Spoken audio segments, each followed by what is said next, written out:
Agriculture de conservation, ouais, depuis 2012 ou 13, ça m'a poussé à arriver sur une autre plante à fibres qui aujourd'hui est le bambou. Le plan de base qui va augmenter, c'est que vraiment à chaque année, il va ressortir de nouveaux turions qui vont être de diamètre et de taille plus élevés que les précédents. Donc favoriser la cohésion entre les rhizomes et la terre, il faut de l'humidité. Une parcelle où un maïs va s'exprimer, un bambou va s'exprimer.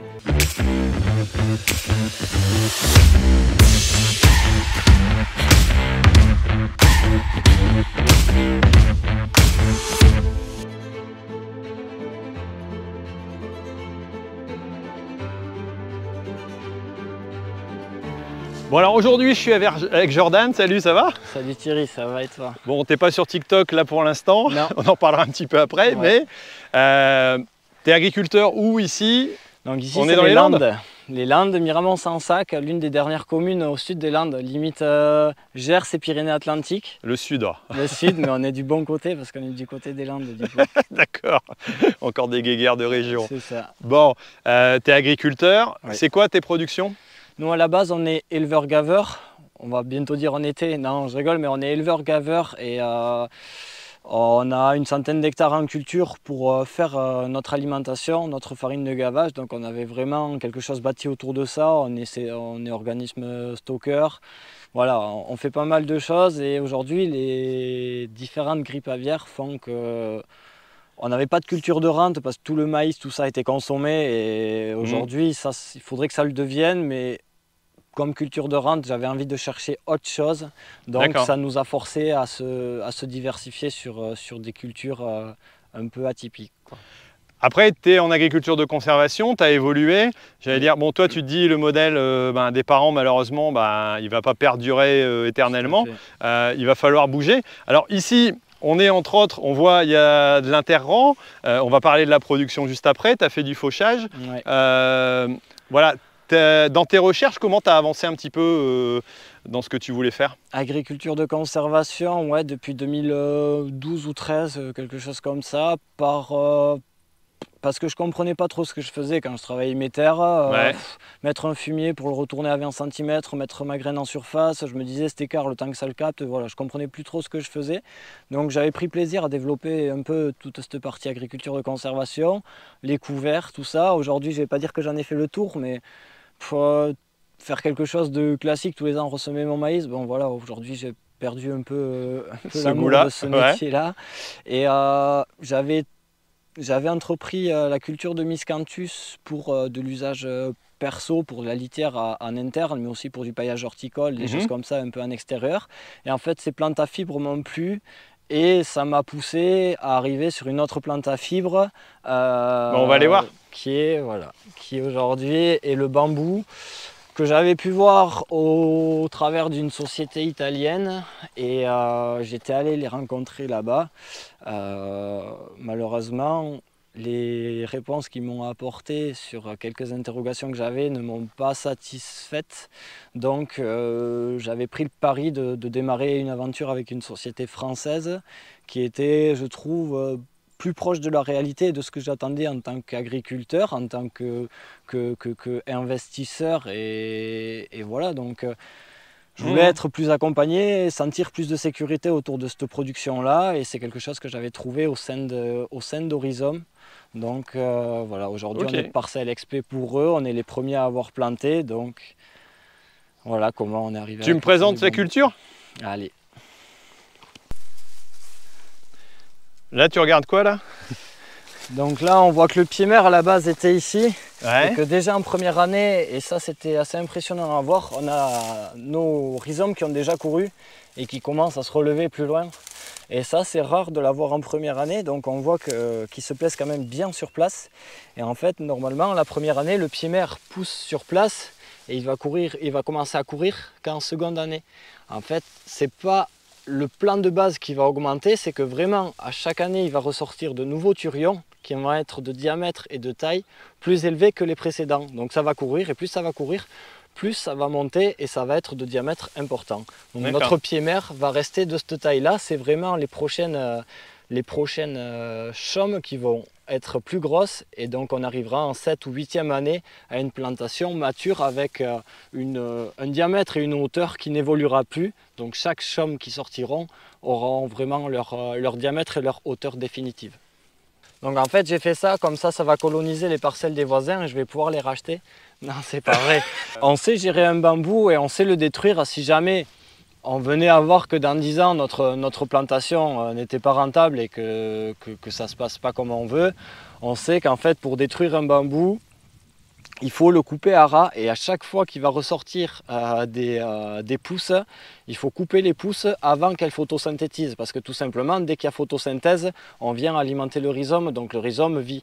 Alors que si on coupe les chaumes ou les pousses avant que ça ne photosynthétise, on va dessécher le rhizome et à ce moment-là, le rhizome va mourir tout simplement. C'est comme un champ de chardon. À la limite, on met de la luzerne, on le fauche, on fauche, on fauche, voilà. on fauche, on fauche. Le rhizome va finir par s'épuiser. Tout à fait. Voilà, et donc on sait l'avoir. C'est une vivace. C'est une vivace. C'est le rhizome qui fait aider. Bon, par contre, je suppose que ça va être assez long. Sur 2 ans, on peut faire dessécher le rhizome, même sur 1 an. D'accord. Même sur 1 an, si toute l'année on le coupe et que la pousse d'après, sur 1 an et demi, on va dire, on recoupe toutes ces pousses-là qui veulent ressortir, on va arriver à le dessécher. Et après, pour défaire toute cette mode de rhizome, avec les broyeurs forestiers qui existent, les malaxeurs, les choses comme ça, on va arriver à broyer sur 50-60 de profond de manière à recréer de la terre fine et pouvoir redémarrer une culture. Après, tous les tours de champ sont gérés par du broyage et par un outil à dents passé 2 à 3 fois par an pour couper les rhizomes qui voudraient courir. Et, pas besoin de faire de fossé ou de choses comme ça? On peut, mais aujourd'hui on va gérer simplement comme ça par du broyage par des outils à dents. Et du décompactage. Oui. Ok. Alors pour justement pouvoir produire du bambou, il te faut une installation d'irrigation, c'est ça? C'est obligatoire ça? Aujourd'hui, pour assurer la mise en place d'une bambousée, moi je pense que l'irrigation est obligatoire parce que on est sur des pots de 5 litres que nous vend la pépinière, mais l'exploration des rhizomes la première année est très faible parce qu'en fait il va commencer par faire une tire et les rhizomes vont commencer à courir en seconde année. Donc pour favoriser la cohésion entre les rhizomes et la terre, il faut de l'humidité. Nous aujourd'hui on a planté, on avait le système de filtration qui n'était pas en place, on n'a pas pu arroser les premiers temps, on a planté en octobre. Bon, c'était une année un peu spécifique, mais on a pris encore 30 degrés en octobre, les terres ont séché très vite, il a fallu qu'on passe avec une tonne à eau pour mouiller les pieds, comme le fait un jardinier quand il plante son jardin, on arrose derrière. Là voilà, pour vraiment assurer la reprise des plants, il faut les arroser. Tu peux me montrer un peu l'installation? Tu me dis filtration, c'est parce que votre roue, elle comporte des petites particules, c'est ça? Pas forcément, on est sur une eau d'un réseau du NASA, d'un réseau à plusieurs. Ouais. Et derrière, on est sur une irrigation par goutte à goutte. Et pour préserver les goutteurs, pour éviter qu'il y ait des problèmes de bouchage, on passe par des filtres à sable. Donc oui, ça va filtrer toutes les algues, ça va filtrer tous les résidus qu'il y a. Donc ça c'est entièrement automatisé, c'est filtré dès que ça part, il y a des contre-lavages pour nettoyer les filtres à sable. D'accord. Et après on a toute une partie pompe doseuse pour passer la fertigation. Parce que on peut mettre de la fertigation aussi? On peut mettre, on doit mettre, aujourd'hui c'est une culture, il faut raisonner ça comme une culture à part entière. Donc si on veut être performant, il va falloir de l'eau, il va falloir à manger. La plante, elle n'est pas miraculeuse, il lui faut encore de l'eau et de la nourriture. Du coup, si on veut être performant, eh bien, il va falloir lui donner à manger. À part que ça va être ultra ciblé sur les rhizomes, puisqu'on a nos gouttes à gouttes qui sont à peu près à 30 cm de part et d'autre du pied mère. Du coup, on n'a pas besoin d'irriguer beaucoup et on va apporter vraiment des doses fines pour donner à manger au bambou. On ne va pas épandre en plein où il y aurait des pertes en intervalle les premiers temps. Et ensuite, nous on a 4 départs parce qu'on est une zone vraiment expérimentale. Donc on a 4 zones d'essai avec différents volumes d'eau, différentes fertilisations. On a de la fertilisation organique aussi puisque je suis éleveur à côté. Donc pour réduire nos charges de fertile, on a essayé de passer sur de l'organique parce que le bambou aime beaucoup tout ce qui est matière organique. Donc voilà, on a tout ça qui est en place, mais aujourd'hui, ça c'est quand même ce qui est demandé pour la culture du bambou. Oui. Ok. Alors, ouais, installation. Alors, moi, filtration, je ne connais pas chez moi parce que j'ai des terres calcaires, j'ai un gros avantage. Donc on utilise du goutte à goutte aussi pour les légumes, mais on n'a pas ce problème-là. On a des filtres, mais ils se bougent jamais, quoi. On a du bol. Ouais, c'est vrai. Alors, nous ici, c'est comme une grosse piscine, c'est du filtre à sable, c'est le même principe, quoi. Ouais, et là ici, tu as tout automatisé, ça veut dire que demain ça se met en route, tu peux gérer le timing de chaque endroit qui est arrosé tous les 2 jours, je sais pas, autant vite, quoi. On a un retransmetteur ici, comme ça on passe toutes nos infos depuis notre téléphone, depuis une application. Là on gère les irrigations, si on veut des cycles par exemple tous les mois, tous les 15 jours, de temps ou de temps de mètres cubes. On peut lancer une fertile tous les mois, de temps de cubes. Enfin, tout est programmable, on peut voir en temps réel où c'est qu'on en est et tout ça c'est couplé à des sondes qu'on a, des sondes capacitives pour voir à 60 cm tous les 10 cm, voir l'état hydrique de nos sols. Et surtout, on a fait ça pour un peu savoir comment se comporte l'absorption de l'eau par les rhizomes, savoir un petit peu sur quel horizon les rhizomes vont venir capter l'eau. Et ça va nous permettre vraiment d'irriguer juste ce qu'il faut pour venir saturer cette zone-là, pas plus, pas moins. On peut aller voir ça? On y va.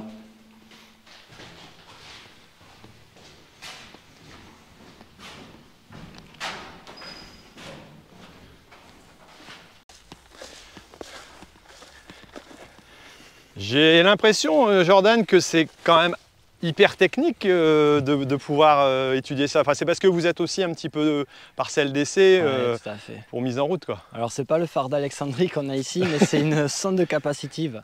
Une sonde capacitive avec l'antenne d'envoi des signaux. Ah d'accord, elle ne prend pas la température de... Non, pas celle-là. Là où en réalité ça se passe en bas. Plus bas. Voilà, donc là on a une sonde qui est sous terre. Vraiment avec des prises de données tous les 10 cm de 0 à 60 du coup. Oui. Et avec cette sonde, on veut savoir vraiment dans quel horizon le bambou vient pomper la majorité de l'eau et des nutriments. Comme ça, on saura, nous, derrière, avec le goutte à goutte, quel horizon il faut qu'on sature quand on vient irriguer. D'accord. Donc on a posé cette sonde. Le premier des travaux, c'est de prendre un petit peu les valeurs de notre seuil bas et de notre seuil haut de notre RFU, en fait, de notre réserve, de voir un peu la partie critique et la partie où c'est saturé. Et après, on va voir les courbes qui vont évoluer entre ces deux lignes-là. Et nous, on va piloter l'irrigation en fonction des besoins. Tu es quelqu'un de très technique, ça se ressent, mais tu te fais accompagner aussi. Alors, qui est-ce qui t'accompagne dans toute cette démarche de mise en place? Alors moi, quand j'ai fait le choix de partir avec Horizon, c'est parce qu'on avait un pépiniériste qui nous accompagnait pour les plants, mais il y avait aussi le choix de rentrer un technicien avec nous pour être suivi sur la plantation. Du coup, on a en permanence Lydie, une technicienne qui se forme en permanence sur le bambou et qui vient nous accompagner. C'est elle qui suit ces graphes-là de l'humidité. C'est elle qui m'a appelé, comme quoi il fallait relancer l'irrigation parce que j'ai pas trop le temps des fois. Et c'est vraiment elle qui suit ces tableurs-là. Et donc ça, c'est une chance qu'elle puisse nous accompagner parce qu'il y a des fois, je serais un peu à la bourre sur certaines interventions, mais voilà, on est quand même accompagné et ça c'est quand même plutôt sécuritaire, quoi. Après c'est une nouvelle production aussi, c'est vrai qu'il faut arriver à maîtriser. Là, concrètement, pour l'instant, tu as quoi comme action? On a vu, il y a eu tout le fauchage, tu as mis du sorgho, tu as essayé de mettre quelques petits tournesols aussi pour que ce soit quelque part sympa et je pense que c'est important. Ici, théoriquement, ça arrive en production pleine, donc dans combien de temps? Là, on peut estimer 6-7 ans pour produire. Si on est très bon, on espère avant. Ouais. Mais non, 6-7 ans pour avoir la première production. Et après, ça s'enchaînera. Mais voilà, il y a toujours ce temps de latence là un petit peu long. Alors oui, le plus gros de notre travail là, ça va être de suivre l'irrigation, mais surtout de gérer l'enherbement. Alors là, on a planté ça après une récolte de maïs. J'avais fait le choix de travailler que les bandes où j'allais planter mes bambous, parce que semi-direct, moi je suis habitué à ne pas travailler justement pour éviter de refaire lever quelque chose. La levée des mauvaises herbes. Et là, ça a été pareil. Là, j'ai travaillé vraiment au strict minimum où j'ai passé deux dents de décompacteur pour vraiment que les rhizomes puissent plonger vite. Et après, j'ai passé un coup de petit rotalabour à vigne, donc quelque chose d'assez étroit pour faire de la terre fine et favoriser un petit peu le contact rhizome-terre. Et après, au préalable, j'avais dégagé mes lignes de tout le paillis de maïs, vraiment pour avoir que de la terre et pas avoir de paille dans mon sillon qui puisse gêner le contact. Mais après, je voulais surtout garder ce mulch que j'ai re-andainé sur les pieds mères pour apporter du carbone, de la bouffe et gérer cet enherbement. En fait, je voulais pas que de l'herbe pousse entre ses pieds parce qu'après c'est très fastidieux à couper. Alors encore ici, sur du moyen, on a planté 5 mètres au carré. Ouais, c'est-à-dire qu'il y a un plan toutes les 5 mètres, c'est voilà. Au carré, donc tu pourrais travailler un peu dans les deux sens, voilà, sauf qu'il y a l'irrigation. Tout à fait. Là, ici, c'est l'irrigation. L'irrigation est enterrée, donc ici, on peut le faire. On va pouvoir. Mais derrière, où on a une parcelle d'expé sur un autre bambou, on a de l'irrigation en aérien. Et là, je ne peux pas le faire. Donc, c'est un peu la contrainte de l'autre bambou qui m'a amené à faire ça comme ça. Sinon, vu qu'on est au carré, on pourrait travailler un petit peu en quinconce, en croisée, pour vraiment explorer toute la parcelle. Mais après, le but, c'était de mettre des couverts, parce que moi j'ai l'habitude de semer des couverts sur mes cultures conventionnelles. C'était pour amener de la bouffe au sol et on voulait aussi amener d'autres espèces parce que ce qu'on s'est un peu fait reprocher, c'était de mettre une mono-espèce qui était le bambou, qui n'était pas adapté soi-disant à la France, que ça n'allait pas polliniser, qu'il n'y aurait pas à manger pour les abeilles, patins, couffins. Donc nous, on a fait le choix aussi d'intégrer les tournesols, voilà, pour avoir quelque chose d'un peu plus sympa, pour faire tourner un petit peu les pollinisateurs. Et après, bon, les sorgho, tout ça, on vient ramener sur le pied mère pour amener de la matière organique à manger et pour gérer l'herbe sans chimie, quoi. Alors, est-ce que tu peux me dire si, dans quel type de sol on peut mettre du bambou? Qu'est-ce que c'est un peu les limites, les contraintes c'est quoi les meilleures terres en bambou? Donc ici, nous, sud-ouest, on est l'une des régions les plus ensoleillées après le PACA, donc ça nous va très bien. Et surtout, vous avez de l'eau? Voilà, on a de l'eau. Et sur la période où le bambou en a besoin. Le bambou, il en a besoin sur le printemps, au moment où il va programmer le nombre de chaumes qui va sortir. C'est pas comme un maïs où on en a besoin plutôt sur l'été, au moment de la fructification. Donc nous, ça colle un peu plus. On a une moyenne à peu près de 1000-1100 mm par an, avec grosso modo 200-250 mm sur le mois de mai. Le mois de mai ici est le plus pluvieux dans le sud-ouest, donc ça colle à nos besoins. Voilà. Après, s'il y a un peu moins de lumière, je pense que s'il y a de l'eau, ça peut bien se passer. Dans la limite où les parcelles ne sont pas trop hydromorphes, parce qu'il y a quelques variétés de bambou qui sont adaptées à l'hydromorphie, mais pas beaucoup. Ouais. Donc dans la limite pas du où riz, les quoi, parcelles sont drainantes, c'est pas gênant s'il y a de l'eau, mais il va falloir un peu de lumière. S'il y a du manque de lumière, je pense qu'on va perdre du temps sur l'amortissement de la plantation. Au lieu d'avoir un retour sur investissement en 7-8e année, on va peut-être perdre 1 ou 2 ans. Bon, après, vous êtes en dessous de Bordeaux et de Lyon, donc forcément le nord c'est au-dessus de ces deux villes-là. Mais concrètement, c'est vrai que nous, en installation photovoltaïque, on en a et ça fonctionne. J'imagine qu'il y a des variétés qui sont peut-être plus adaptées à des climats un petit peu plus, j'allais dire, nordiques, entre guillemets, dans le sens où c'est pareil, l'évolution climatique, de toute façon, on l'a subi, on a de la vigne chez nous. Voilà, alors peut-être que si on va aller très très haut, on ne va pas y arriver, mais en tout cas, je sais qu'il y a des essais qui sont faits même dans mon secteur, quoi. Ça, il faut en discuter avec notre pépiniériste. Lui saura peut-être plus adapter les variétés qu'il faut. Ici, on a vraiment 6 variétés sur un panel de une vingtaine de variétés qu'ils ont en dispo. Alors, ils ont vraiment adapté ces variétés-là à notre type de sol. Il y a eu des prélèvements qui sont faits avant, il y a des prélèvements qui seront faits pendant pour voir la captation du carbone notamment, parce qu'aujourd'hui le carbone revient dans énormément de discussions. Bien sûr. Et donc vraiment nous on a adapté à notre parcelle, à notre territoire. Mais ça peut se faire autre part en France, je pense, avec aujourd'hui il existe plusieurs dizaines de variétés de bambou, je pense qu'il y en a bien quelques-unes qui vont s'adapter ailleurs que chez nous. Oui. Est-ce que tu penses développer la production ou qu'est-ce que tu fais? Qu'est-ce que tu conseillerais toi à un agriculteur? C'est quoi la surface à essayer si on veut vérifier? Forcément il y a un coût d'installation, quoi, mais... Aujourd'hui je ne peux pas parler pour les autres. Moi j'ai vu moi-même ce que je pouvais investir.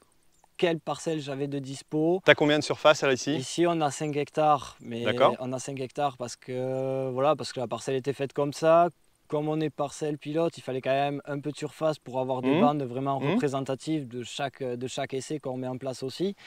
Aujourd'hui, ça va être chaque agriculteur qui va pouvoir le décider. Après, je les invite vraiment à se rapprocher d'Horizom. C'est entre Horizom, les techniciens, les pépiniéristes qu'ils arriveront à décider peut-être l'emplacement en France en fonction des débouchés qu'il y a. On a des personnes qui sont là pour nous aider, pour nous épauler. Ils développent énormément de choses, ils sont très proches de nous. Et pas nous parce qu'on est parcelle XP, mais vraiment ils ont à cœur de faire quelque chose de bien. Donc je suis sûr qu'ils arriveront à conseiller au mieux les agriculteurs. En tout cas, poser la question, quoi. Voilà, il faut au moins se renseigner. Moi je ne peux pas parler pour les autres, je connais ma zone. Après chacun fait avec ses capacités et ses envies. Ouais, en tout cas, une belle présentation, quelqu'un d'intéressant. J'aime bien balader à droite à gauche, mais c'est vrai que là, c'est quand même une production assez extraordinaire. Et c'est vrai que, comme tu le dis, quelque part, les matières biosourcées, on n'a pas fini, quoi. D'ailleurs, on est en train de te faire une commande, là, j'ai l'impression, non? Les matières biosourcées, oui, il va y en avoir besoin.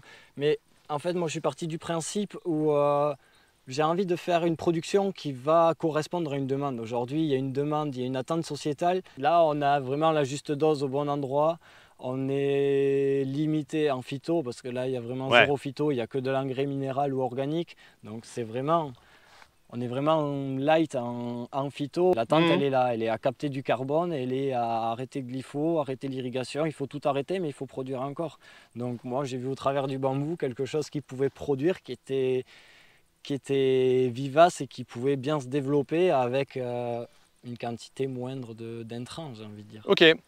Donc on va inviter ceux qui sont intéressés à contacter Horizom. Je vais mettre les liens ici en dessous. Pas de souci. Voilà, s'ils veulent trouver. Toi, tu n'as pas d'action chez eux, tu es simplement agriculteur expérimentateur. Non. D'action chez personne, mais après ils peuvent suivre notre parcours au travers d'Horizom. Dis, c'est pas grave, le micro il va tenir. Ils peuvent retrouver notre plantation au travers d'Horizom, mais après, s'ils tapent mon nom et mon prénom, je suis pas mal présent sur les réseaux, que ce soit LinkedIn, des réseaux plutôt pro, ou même des TikTok pour essayer d'aller chercher les plus jeunes qui traînent sur ces réseaux-là. Ils vont voir l'intégralité de mon exploitation, que ce soit mes pratiques canards, mes pratiques maïs, encore un semi-direct. agriculteur qui communique, c'est super ça. Ouais, on essaie de montrer que l'agriculture, c'est pas que du mauvais, on essaie de montrer des choses positives. Et je montre tout ce que j'entreprends, que ça soit bon, moins bon. Donc ma plantation sera présente encore sur les réseaux. Bon, je partage tes réseaux aussi alors. Il n'y a pas de souci. Ça marche. Merci beaucoup pour la visite. Merci. Et puis nous, on va continuer à regarder un petit peu tout ça.